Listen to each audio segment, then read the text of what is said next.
ఓ గింజను మనం భూమిలో విత్తిన తర్వాత అది కొన్ని రోజుల పాటు ఆ భూమిలో పడి చనిపోయి మరలా తిరిగి ఓ కొత్త మొక్కగా మనకు కనబడుతుంది.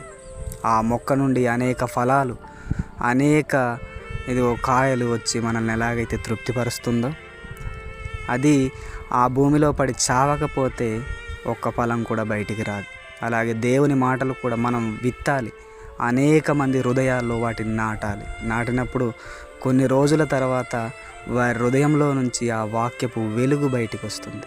తద్వారా అనేక ఆత్మలు రక్షింపబడతాయి. అనేకులను మనం క్రీస్తు కోసం సంపాదించిన వారం అవుతాం. అది ఏ గింజ అయినా సరే, గోధుమ గింజ అయినా, చిక్కుడు గింజ అయినా, వరి గింజ అయినా, ఏ గింజనైనా భూమిలో విత్తిన తర్వాత అది చనిపోయి మరలా బ్రతికితేనే ఒక కొత్త జీవితం ఉంటుంది. అలాగే దేవుని మాటలను కూడా అనేకులకు విత్తాలి, అనేకులను ఫలభరితులుగా చెయ్యాలి. Amen. Love you all. God bless you.